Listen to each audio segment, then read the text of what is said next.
Hello guys, today you click on this video just because you want to learn about some advanced English words. So of course, today you are gonna learn about some advanced English words. Through advanced English words, you will speak English fluently, like native speakers, like British and American people. ګرانو کتونکو نن په دې ویډیو باندې تاسو صرف او صرف د دې لپاره کلیک وکړو چې تاسو د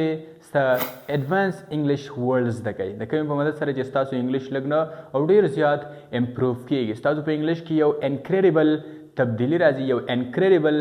بدلون پکې راځي ګرانو کتونکو بیا تاسو نه خلک تپوسونه کوي تاسو نه بیا خلک پوښتنې کوي چې اخر دا دومره ایڈوانس انګلیش تا به کوم ځای کې او په څه ټایم کې زده کړو ګرانو کتونکو نو د دغه کبله نننۍ ویډیو ستاسو دپاره لږه نه او ډېره زیاته امپورټنټ ده ډېره زیاته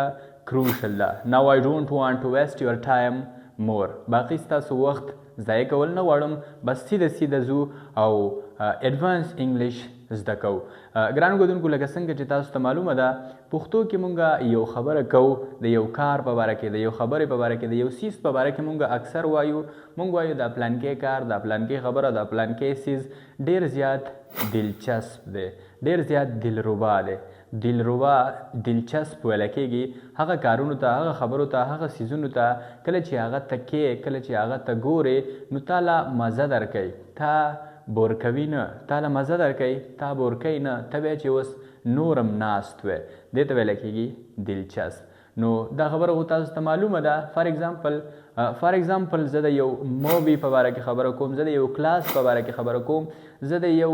میچ په باره کې خبره کوم او زه وایم چې دا پلانکې میچ دا پلانکې مووي دا پلانکې کلاس ډېر زیات دلربا دی ډېر زیات دلچسپ دی پښتو کې ورته ویلی کېږي زړه راښکونکی د دې لپاره په انګلیش کې ویلی کېږي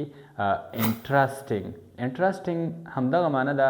دلربا زړه راښکونکی دلچسپ فار ایگزامپل که زه د یو مووي په باره کې خبره وکړم زه ووایم چې دا فلم یعنی دا مووي ډېر زیات زړه راښکونکی دی ډېر زیات دلچسپ دی نو دې دپاره په انګلیش کې استعمالیږي this movie is very interesting د this movie is very interesting څه مطلب دی د this movie is very interesting مطلب همدغه دی چې دا فلم دا مووي ډېر زیات زړه راښکونکی دی ډېر زیات دلچسپ دی ډېر زیات دلربا دی خو ګرانو کتونکو څنګه چې تاسو ته معلومه ده لفظ انټرسټینګ دا خو هر چاله ورځي که چا تعلیم کړی وي نه وي کړی که چاله انګلیش لږ ورځي ډېر ورځي بیخي نه ورځي نو تقریبا چې په لفظ انټرسټینګ باندې خو هر سړی پوهېږي خو که دلته اوس تاسو د ایډوانس انګلیش ورډ استعمال کوئ او تاسو ووایئ چې this movie is fascinating this movie is fascinating څه مطلب دی د this movie is fascinating همدغه مطلب دی چې دا فلم دا مووي ډېر زیات زړه راښکونکی دلربا او دلچسپ دی لفظ fascinating د advanced English word او لفظ interesting د normal English word اوس ګرانو کتونکو دلته ستاسو چوایس دی تاسو fascinating هم استعمالولی شئ یعنی تاسو دا ویلی شئ چې this movie is very interesting یعنی دا فلم ډېر زیات دلچسپ دی ډېر زیات دلربا دی او تاسو ایډوانس انګلیش کې ویلی شئ چې this movie is very fascinating دا فلم دا مووي ډېر زیات دلچسپ دی ډېر زیات دلربا دی ګرانو کتونکو زه امید لرم چې تاسو به په دې باندې پوه شوي که چېرته تاسو ایډوانس انګلیش ورډ استعمال کوئ نو صرف او صرف تاسو به دومره وکئ چې تاسو به په خپلو خبرو باندې لوکل خلک پوه نه کوئ لوکل خلکو نه مراد هغه خلک مراد دی چې چاله انګلیش لږ ورځي څوک لیټل بیټ په انګلیش باندې پوهېږي داسې زیات نه پوهېږي نو بیا به ستاسو په خبرو باندې هغه خلک نه پوهېږي داسې خاص سیکرټ خلک به ستاسو په خبرو باندې صرف او صرف پوهېږي نو په دغه وجه ایډوانس انګلیش ورډ ستاسو دپاره ډېر زیات امپورټنټ دی ګرانو کتونکو یو بله خبره یو بل ورډ موږ استعمالو هغه هم د انټرسټینګ یعنی د فیسینیټینګ اپوزیټ دی اپوزیټ یې څنګه دی مونږ په پښتو کې وایو مونږ وایو دا فلم دا خبره دا کار دا میچ دا کلاس ډېر زیات بورینګ دی مړه بیخي نه څوک کتی شي نه څوک اخیستی شي فار ایگزامپل کلاس شو میچ شو بلکل په دې کلاس کې څوک نشي کېناستی بورینګ دی د سړي په سر باندې درد راولي نو څنګه چې یو خبره بورینګ وي ناګوار وي نو د هغې لپاره په انګلیش کې استعمالیږي بورینګ مطلب دا دی چې د چا نه خوښېږي یو 15 منټه 2 منټه ته کښېنې واورې خو بیا بلکل لیونی کېږي نو دې دپاره څه شی استعمالیږي بورینګ خو څنګه چې تاسو ته معلومه ده لفظ بورینګ باندې خو هر سړی پوهیږي بالکل یو ماشوم یو بې تعلیمه پې هم پوهیږي نو که چېرته تاسو د بورینګ په ځای باندې دلته استعمال کوئ ټیریس نو د ټیریس همدغه مطلب دی چې ډېر زیات بورینګ ډېر زیات سړی ستړی کوي ډېر زیات سړی لیونی کوي کله چې په یو کلاس کې ناست کله چې یو میچ ګوري کله چې یو مووي ګوري نو بیا سړی لیونی کوي په سر ورته درد راولي ډېر زیات بورینګ وي نو د بورینګ دپاره تاسو څه شی استعمالولی شئ بالکل د بورینګ دپاره تاسو ټیریس استعمالولی شئ فار ایگزامپل که زه ووایم چې د میتھس کلاس ډېر زیات بورینګ دی نو د دې دپاره په انګلش کې استعمالیږي د میریمیټکس کلاس as very boring د میریمیټکس کلاس as very boring څه مطلب دی چې د میریمیټکس کلاس ډېر زیات بورینګ دی خو که چېرته تاسو ایډوانس انګلش ورډ استعمال کوئ نو کیدای شي بیا د میتھس هغه ټیچر د میتھس هغه استاد هم پوه نه شي او هغه هم کنفیوز شي چې دا څه وویل یعنې د بورینګ په ځای باندې تاسو ټیریس استعمال کوئ او تاسو ووایئ چې د میریمیټکس کلاس از ټیریس د میریمیټکس کلاس از ټیریس هم دغه مطلب دی چې د میتھس کلاس ډېر زیات بورینګ دی سړی چي ټیک ده نو ګرانو کتونکو زه امید لرم چې تاسو به په ټیریس باندې هم پوه شوي یعنې بورینګ نارمل انګلش ورډ ټیریس ایډوانس انګلش ورډ ګرانو کتونکو اوس راځئ چې څه نور هم ایډوانس انګلش ورډ زده کړو ځکه د ویډیو په سټارټ کې ما تاسو ته وویل چې د ویډیو د کتلو نه پس به بیا ستاسو نه خلک تپوسونه کوي چې آخر دا دومره ایډوانس انګلش تا به کم ځای کې او په څه ټایم کې زده کړو نو ګرانو کتونکو راځئ چې څه نور هم د ایډوانس انګلش ورډ زده کړو چې ستاسو انګلش نور هم زیات امپروو شي ستاسو په انګلش کې نور هم زیاته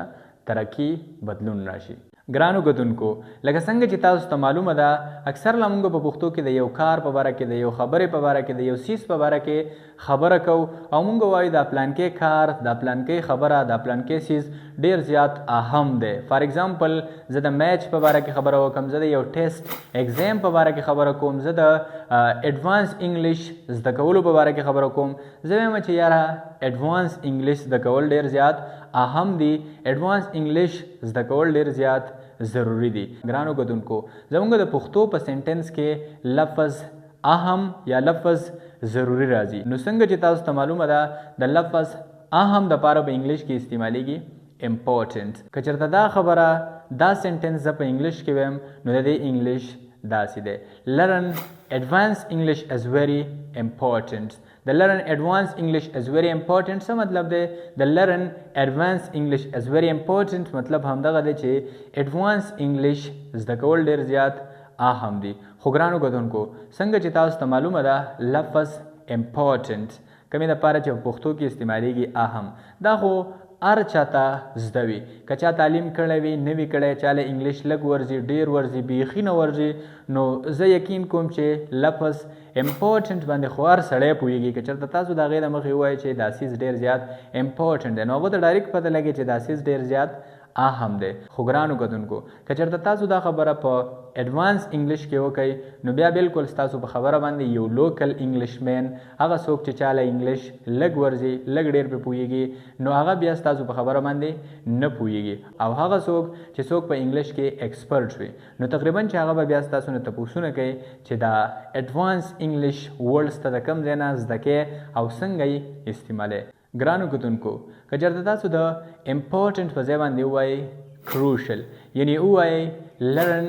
ایډوانس انګلش ایز کروشل د کومې مطلب چې دی ایډوانس انګلش زده کول ډېر زیات اهم دي ډېر زیات ضروری دي بیا بالکل ستاسو په خبرو باندې به هغه خلک چې چاله انګلش لږ ورځي څوک په انګلش کې ایکسپرټ زیات نه وي هغه بیا ستاسو په خبرو باندې نه پوهېږي او هغه خلک چې څوک په انګلش کې ایکسپرټ وي څوک په انګلش کې ماهر وي نو هغه بالکل بیا ستا پہچان د ایډوانس انګلش نه کولی شي یعنې ستا د انګلش اندازه د دې ایډوانس انګلش نه اخیستی شي چې ستا انګلش په کم لیول باندې دی ګرانو کتونکو تاسو دا هم ویلی شئ چې لرن ایډوانس انګلش ایز ویری امپورټنټ خو که چېرته تاسو د دې په ځای باندې لرن ایډوانس انګلش ایز کروشل استعمال کوئ نو دغه به بیا ډېر زیات خوندور وي ډېر زیات مزیدار او ذایقهدار او ایډوانس انګلش به وي زه امید لرم چې تاسو به په دې باندې پوه شوي. ګرانو ګټونکو یو بل خبره یو بل ورډ مونږه په پښتو کې استعمالو.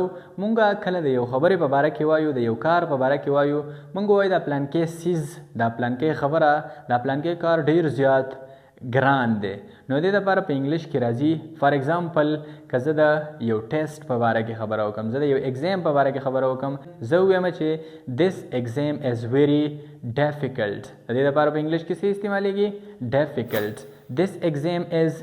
very difficult. د very difficult مطلب څه شی دی ډیر زیات ګران. خو د دې خبرې خو هم تاسو ته علم شته چې په very difficult باندې هر سړی پوهیږي هر سړی very difficult پیژني. خو که چېرته تاسو بیا د very difficult په ځای باندې ایډوانس انګلیش استعمال کوئ بلکل تاسو دا ویلی شئ this exam is arduous. د arduous څه مطلب دی د arduous مطلب هم دا دی ډیر زیات ګران. arduous د ایډوانس انګلیش ورډ او very difficult د نارمل انګلیش ورلد دی. ګرانو ګټونکو دا سینټنس غلط نه دی. this exam is very difficult. دا امتحان دا ایگزام ډیر زیات مشکل دی. خو که چېرته تاسو ایډوانس انګلیش استعمال کوئ او تاسو ووایئ چې this exam is arduous دا امتحان دا ایگزام ډیر زیات ګران دی بیا به بلکل ستاسو انګلیش ډیر زیات خوندور لګیږي. ګرانو ګټونکو یو بله خبره مونږ په پښتو کې کوو کله مونږ د یو کار په باره کې وایو چې دا پلانکې کار ډیر زیات آسان دی دا پلانکې خبره ډیره زیاته اسانه ده نو دې لپاره په انګلیش کې استعمالیږي very easy. د very easy مطلب دا دی ډیر زیات آسان. فار ایگزامپل که زه ووایم چې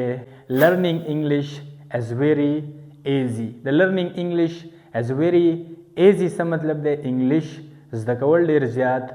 آسان دي. خو تاسو ته معلومه ده ایزی لفظ ایزی باندې هر څوک پوهیږي. نو که چېرته تاسو دلته د ایزی په ځای د ایډوانس انګلیش ورډ استعمال کوئ نو بیا به ستاسو په انګلیش باندې څوک پوهیږي نه. هغه خلک چې هغې ته انګلیش نه ورځي لږ ورځي نارمل انګلیش ورځي نو هغه به بیا ستاسو په انګلیش باندې پوهیږي نه. نو که د ویری ایزی په ځای باندې تاسو ووایئ فیصل یعنی لرنینګ انګلیش از فیصل د کومې مطلب چې دی انګلیش زده کول ډیر زیات آسان دی. لرنینګ انګلیش از فیصل په ایڈوانس انګلیش کې لرنینګ انګلیش از فیصل انګلیش زده کول ډیر زیات آسان دی. په نارمل انګلیش کې لرنینګ انګلیش از ویری ایزی. ګرانو کتونکو تاسو دواړه استعمالولی شئ یعنی لرنینګ انګلیش از ویری